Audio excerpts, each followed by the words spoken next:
Solving quadratics. So let's solve this quadratic equation. Doesn't factorise, so okay, I'll go to my quadratic formula. Prior to now, we would have said, oh, square root of negative 19, oh my goodness, what are we going to do?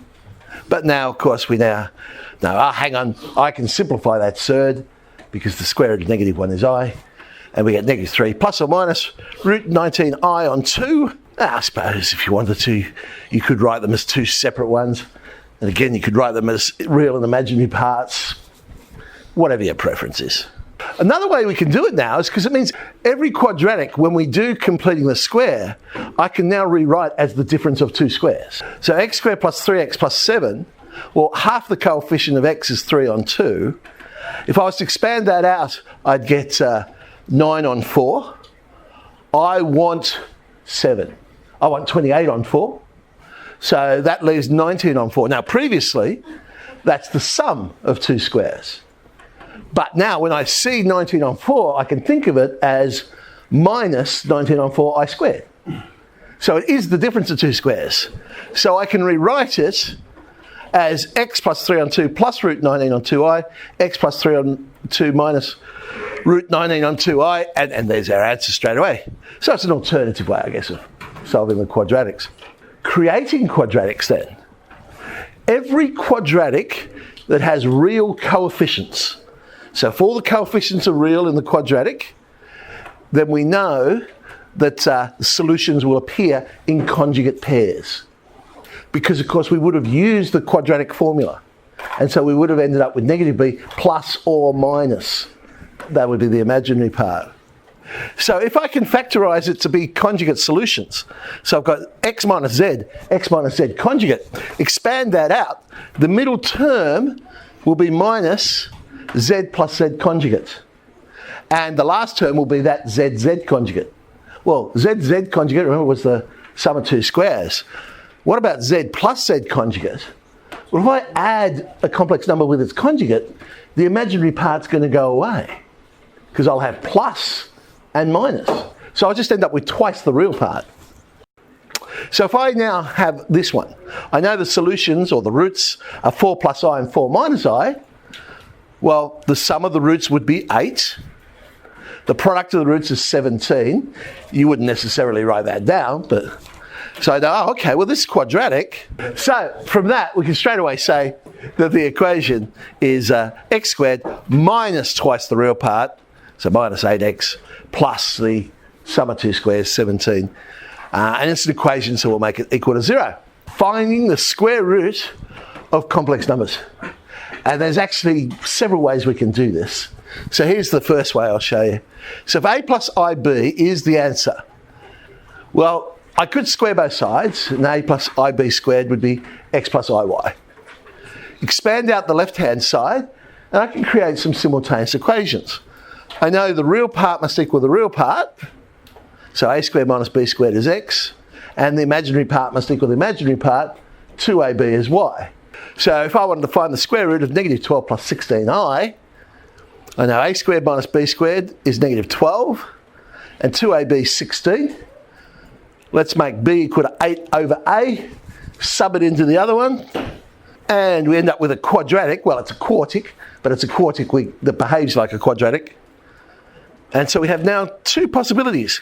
A squared is 4, or a squared is negative 16, but a squared can't equal negative 16. You know, we say, hang on, we just started learning about imaginary numbers. Surely a could be plus or minus 4i, but it can't, because a is the real part. Got to be a real number. So therefore, the only possibilities are the plus or minus 2. And if a is 2, b will end up being 4, and if a is negative 2, b is equal to negative 4. That's actually a really bad way of writing it, because that implies 4 solutions. But I'm just saying, well, the signs will be the same. So our final answer, there we go. Now, this brings up the next point. Here's a bit of controversy for you. You'll notice I've written the answer as plus or minus 2 plus 4i. But we've always said, hang on, positive square roots, the answer's positive. You don't have plus or minus. But I've put plus or minus here. Why? But isn't that true for the the other one, like a real number? The reason why is the imaginary numbers, the complex, can't be ordered. So how do you know 2 plus 4i is a positive? It might not be, because it's not a real number. So I always put plus or minus on that. You'll find some texts will define the positive square root to be where the real part is positive. But my argument is why? Why is the real part more important than the imaginary part? Imagine that answer was 2 minus 4i. Which one would be the positive square root? 2 minus 4i or negative 2 plus? Why should the real part take precedence over the imaginary part? So I always go with plus or minus. Okay. A plus IB, remember, is our answer. Here's another way of doing it. Remember, that's what we just came up with. A squared minus B squared is x, 2ab is y. If I was to play around with the algebra, remember the sum of two squares, x squared plus y squared, sub in our details, I could end up with that expression. So all I now need to do is this. If the square root of x plus iy is a plus ib, then I know that x is a squared minus b squared. That's still the same. A squared plus b squared will end up being the square root of the sum of the two squares. So the difference of two squares will be x, sum of two squares would be the square root of the real part squared plus the imaginary part squared. I've got a squared and b squared here. We're going to solve these and get answers for b squared. How do I know whether the signs are the same or the signs are different? Would I have a plus ib or would I have a minus ib? And it's all to do with the imaginary part. If you're square rooting something where the imaginary part is positive, then a and b will have the same sign. If it's negative, then we know a and b will have different sign. So back to our question we did before, the square root of negative 12 plus 16i, I can say, well, the difference of two squares is the real part, negative 12. Sum of two squares will be the square root of the imaginary part plus the square part, ends up being 20. Solve these, I get a is 2. Subbing back in, I get b is 4. I notice the imaginary part is positive, so I know they have the same sign. So therefore, I get plus or minus 2 plus 4i for my final answer. It's a little bit quicker. All right, find the square root of 5 minus 4i then.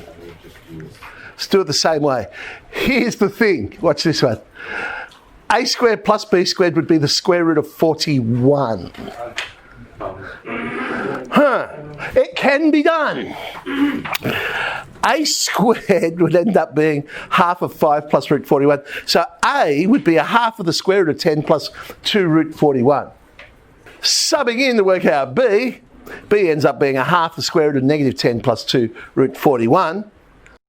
The imaginary part's negative, so therefore the signs are different. So there's my square root of 5 minus 4i. Plus or minus a half, root 10 plus 2 root 41, minus I times the square root of minus 10 plus 2 root 41. This square root question worked lovely if they're a Pythagorean triad. Comes out beautifully. If they're not, they can get messy. Solve this equation then. We'll go to our quadratic formula, but we now get square root of minus 5 plus 12i. 5, 12, 13. Yes. Pythagorean triad. So this one will be fine. So let's work it out. Difference of two squares, negative 5. Sum of two squares is 13. A ends up being 2. Sub back in, b is 3. The imaginary part's positive, sign's the same. Here, so we now have minus 2 plus I plus or minus 2 plus 3i. Subbing in we go. Now, if I was smart, well, I'm not saying I'm not, but you know, now that I see the solution, I go, oh, of course. What multiplies together to give 2 minus 2i? What adds together to give 2 plus I? There you go. Yeah, you don't often spot those when you're dealing with the complex numbers, but you could still use that idea of what multiplies together to give, what adds together to give.